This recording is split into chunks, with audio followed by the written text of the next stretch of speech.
नमस्ते बिटिया, सदा खुश रहो। I am JVN doctor Suman Shekhawat, faculty of Ayurvedic sciences, Jyoti Vidyapeeth, women's university Jaipur. Today we will discuss about kuti praveshik method of रसायन।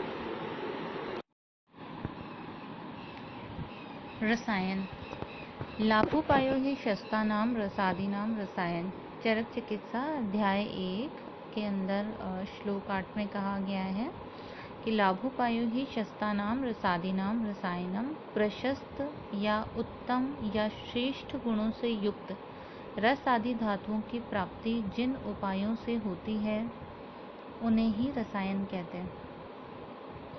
जरा व्याधि विनाशनम जो है आचार्य शारंगधर ने कहा है कि जो औषध जरा और व्याधि का नाश करे उसे रसायन कहते हैं।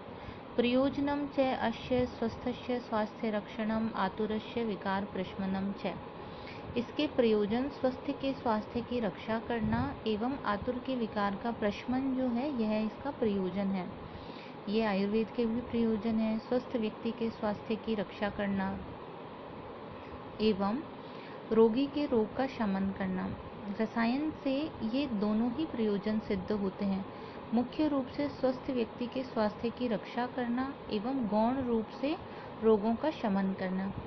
अगर हम रसायन के संदर्भ ग्रंथ देखें तो चरक संहिता चिकित्सा स्थान अध्याय 1/1 अध्याय 1 में 1 से 4 श्लोक के अंदर इन्होंने कहा है। आचार्य सुश्रुत ने चिकित्सा अध्याय सुश्रुत संहिता चिकित्सा स्थान के अंदर अध्याय 27, 29 और 30 के अंदर डिस्क्रिप्शन किया है।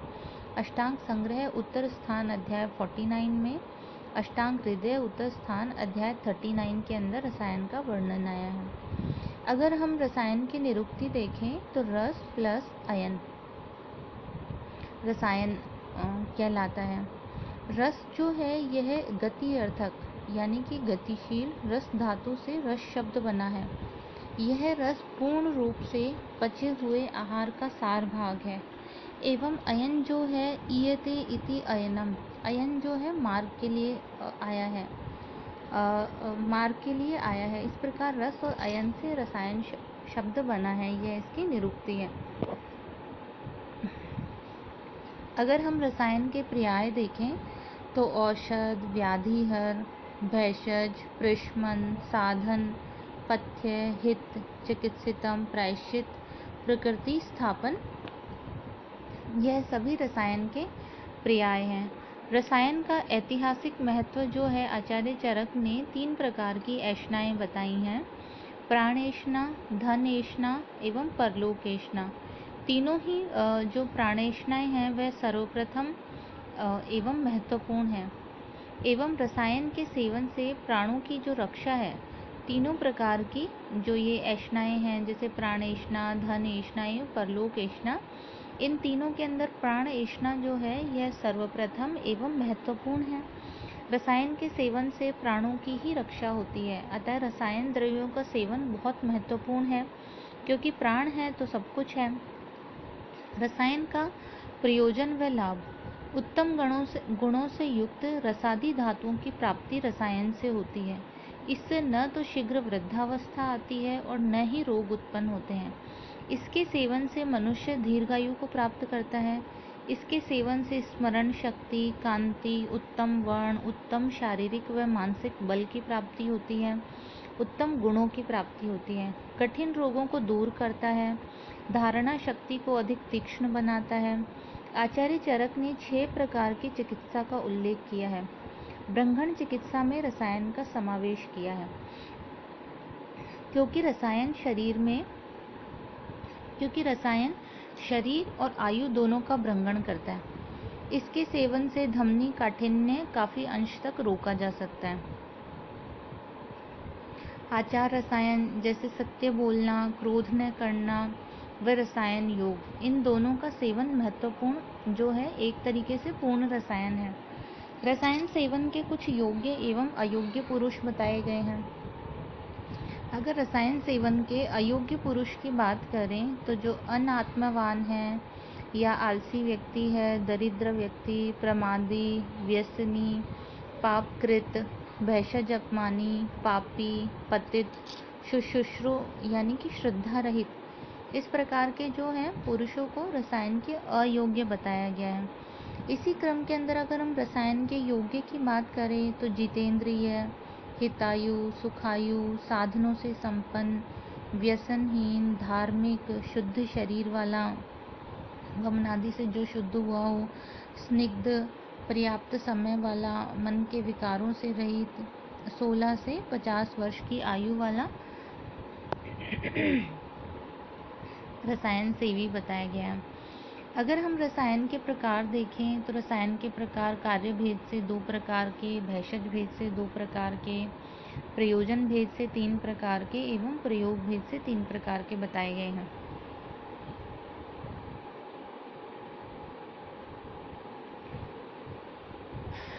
कार्य भेद से 2 प्रकार के हैं, संशोधन एवं संशमन।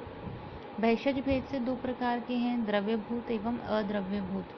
प्रयोजन भेद से 3 प्रकार का है, काम्य, नैमित्तिक एवं आजस्त्रिक। प्रयोग भेद से 3 प्रकार का है, कुटी प्रवेशिक, वातात्मिक एवं द्रोणी प्रवेशिक। अगर हम कार्य भेद से इसके प्रकारों की बात करें तो संशोधन एवं संशमन 2 प्रकार से बताया गया है। संशोधन जो है, रसायन सेवन से पूर्व शरीर की सम्यक शुद्धि आवश्यक होती है। जिस प्रकार मलिन वस्त्र पर रंग नहीं चढ़ता, ठीक उसी प्रकार अशोधित शरीर पर रसायन द्रव्यों के प्रयोग का उचित लाभ नहीं मिलता। अगर हम इसके पूर्व रूप देखें तो स्नेहन और स्वेदन ये इसके पूर्व कर्म हैं। अगर हम इसके मुख्य कर्म देखें तो वमन, विरेचन, निरहु बस्ती, आस्थापन बस्ती एवं नस्य यह इसके मुख्य कर्म हैं। और इसके पश्चात कर्म देखें तो संसर्जन कर्म, मंडपेय, विलेपी आदि। इस प्रकार शरीर की सम्यक शुद्धि होने के पश्चात ही रसायन सेवन करना चाहिए। संशमन की अगर बात करें तो विषम दोषों को सम अवस्था में लाना ही संशमन है। यह 7 प्रकार का होता है, पाचन, दीपन, उपवास, तृषा, व्यायाम, आतप सेवन एवं वायु सेवन।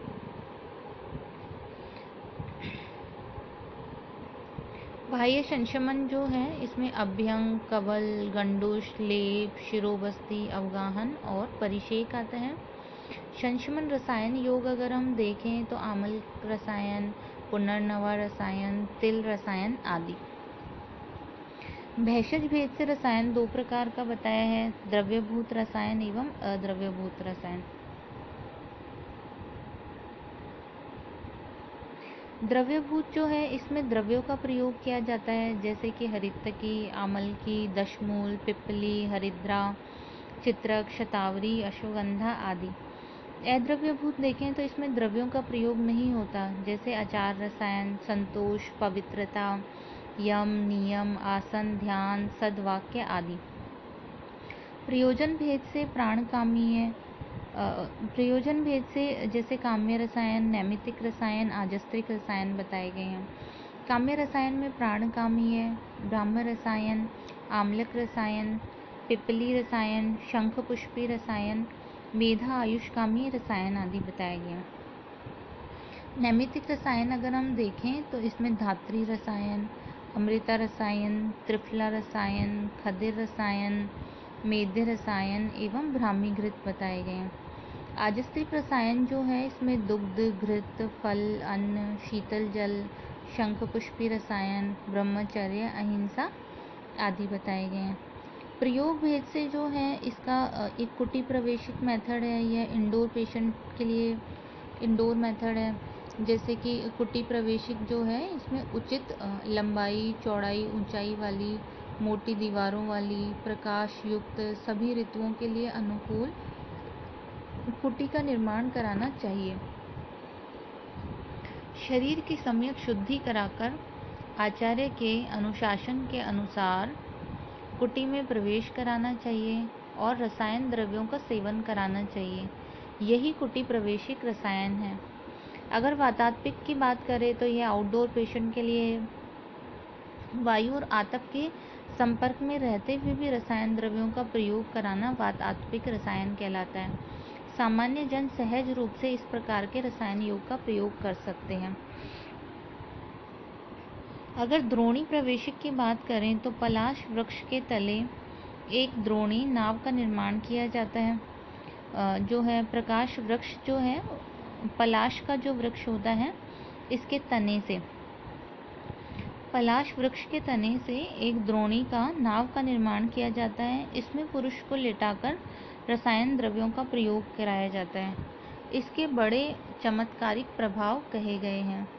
अगर हम आचार रसायन देखें तो आचार रसायन में कहा गया है कि सत्य बोलना, शांत रहना, प्रिय वचन बोलना, मद्य का सेवन न करना, धूम्रपान न करना, अति मैथुन न करना, धैर्य से कार्य करना, शरीर व मन को शुद्ध रखना, देवी देवताओं की पूजा करना, दया भाव से युक्त होना, दूध घृत मधु का सेवन करना, युक्ति पूर्वक सभी कार्यों को आसानी से कर लेना, मन कर्म वचन से हिंसा न करना, अहंकार न करना, जितेंद्रिय होना, शास्त्र का अध्ययन करना। इन गुणों से युक्त पुरुष को भी रसायन सेवन के ही लाभ प्राप्त होते हैं। ऐसे व्यक्ति द्वारा रसायनों का प्रयोग करना ही वास्तव में पूर्ण रसायन है। कुटी प्रवेशिक विधि, अगर हम इसकी बात करें इंडोर पेशेंट डिपार्टमेंट के लिए, तो इसमें क्या योग्य व्यक्ति अगर हम देखें तो संपन्न साधनों से, रोग रहित, शारीरिक और मानसिक स्थिर मन वाला, बुद्धिमान, जिसके पास पर्याप्त समय हो। कुटी निर्माण की भी कुछ विशिष्ट विधि होती है। इसके अनुसार कुटी की लंबाई चौड़ाई उपयुक्त हो, 12 × 12 × 12 फुट कम से कम हो। त्रिगर्भा कुटी, एक के अंदर दूसरी, दूसरी के अंदर तीसरी कुटी। रोशनदान हो, सभी ऋतुओं के लिए आरामदेह हो, स्त्रियों का आना निषेध हो, वैद्य ब्राह्मण सदा उपस्थित रहें, औषध उपकरण आदि उपलब्ध हों। अगर हम इसका स्थान देखें तो जहाँ पुण्य आत्माएं रहती हों, भय रहित हो, पूर्व उत्तर दिशा में कुटी का निर्माण करें।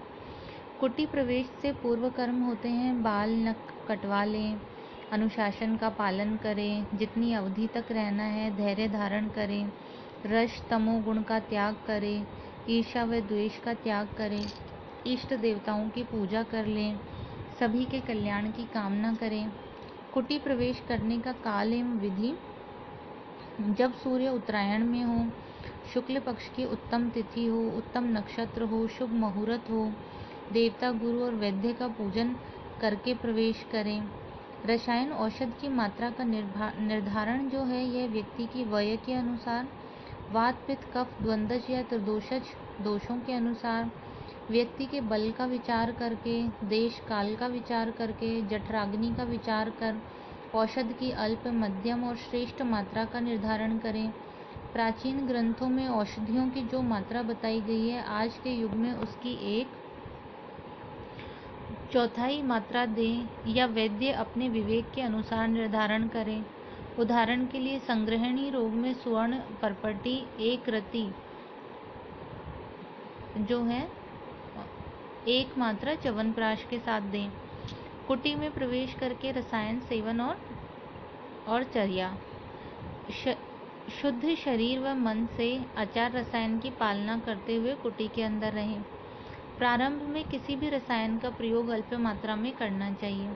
उदाहरण के लिए अगर च्यवनप्राश का प्रयोग करना है तो 5 ग्राम की मात्रा से शुरुआत करें। प्रतिदिन 1 ग्राम मात्रा बढ़ाते हुए 20 ग्राम तक लेकर आएं। फिर उस मात्रा को लगभग 1 माह तक स्थिर रखें। रसायन सेवन काल में औषध के अनुसार ही पथ्य आहार की व्यवस्था की जाती है। कुछ औषध के सेवन काल में केवल दुग्ध आहार बताया गया है, जैसे चतुर्थ आम्लक रसायन सेवन काल में घृत, दही, मधु, तिल कल का सेवन बताया गया है। कुछ रसायन सेवन काल में अन्न ग्रहण करने का विधान है, जैसे साठी चावल का भात, दूध देना आदि। यदि रसायन सेवन केवल प्रातः काल किया जाता है तो उसके पच जाने पर अर्थात साय काल में एक बार ही भोजन करना चाहिए। जो रसायन सेवन प्रातः और साय दोनों समय दिए जाते हैं तो भी रसायन पच जाने पर उचित भूख लगने पर ही भोजन करना चाहिए। कुटी से बाहर निकलकर रसायन सेवन काल के बाद आहार विहार के नियम। जिन रसायन सेवन काल में केवल दूध का निर्देश हो उनमें संसर्जन क्रम कराना चाहिए। पहले लघुतम, फिर लघुतर और फिर लघु आहार देना चाहिए। रसायन सेवन काल के बाद प्रथम दिन 10 ग्राम लाजमंड एवं 250 ग्राम जल में पकाएं मिश्री के साथ। दूसरे दिन 20 ग्राम लाश पेय 250 ग्राम जल में पकाएं। फिर तीसरे दिन 50 ग्राम अघनी चावल की विलेपी। चौथे दिन 100 ग्राम अघनी चावल की पतली खीर। पाँचवें दिन 150 ग्राम अघनी चावल की खीर। छठे दिन 200 ग्राम अघनी चावल का भात, घृत एवं दूध। सातवें दिन जो है 250 ग्राम अघनी चावल का भात, मूंग की दाल व सब्जी। अन्न की मात्रा जैसे जैसे बढ़ती जाए वैसे वैसे दूध की मात्रा कम करते जाएं। जब अन्न के लिए पूरी भूख लगे तो दूध की मात्रा सामान्य कर दें। तत्पश्चात रुचि के अनुसार शाकाहार या जांगल मांस का सेवन कर सकते हैं। जिन रसायन सेवन काल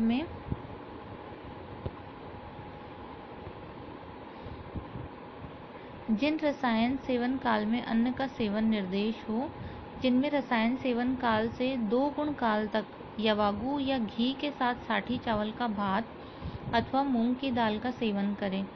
कुटी प्रवेशिक रसायन का विशेष फल: स्मरण शक्ति जो है तीव्र होती है, धारणा शक्ति बढ़ती है, आयु की वृद्धि होती है, इंद्रियों का बल बढ़ता है, जठराग्नि का बल बढ़ता है, शरीर की कांति बढ़ती है, मैथुन शक्ति बढ़ती है एवं वायु का अनुलोमन होता है। इसमें अगर हम इम्पोर्टेंस ऑफ इम्यूनोमॉड्यूलेटर और एंटीऑक्सीडेंट इन रसायन थेरेपी देखें तो रसायन द्रव्यास have also immunomodulatory and antioxidant action. Detail is given below. Immunomodulator action: रसायन द्रव्यास also act as immunomodulator. रसायन द्रव्यास like गुडूची, शिलाजीत, हरिद्रा, पिपली etc. as immunomodulator. This is done by promoting defense mechanism like increasing white blood cell, improving immune function. Antioxidant action: रसायन द्रव्यास also have antioxidant action. Antioxidants are substances which reduce oxidative damage to cells caused by free radical. Vitamin C, vitamin E and beta carotene are well known antioxidant. Person who ate a lot of carotenoids, antioxidants found in colored fruit and vegetable like carrot, had lower risk of developing type 2 DM. Antioxidants also reduce oxidative damage to cell, so they are helpful in delaying age. They also reduce the risk of cancer. Amalki, ashwagandha, brahmi, guduchi are good antioxidant property. Thank you so much. I hope you all are satisfied with this session. If you feel any kind of problem with this session, please mention it in comment box. I will resolve it soon. Thank you.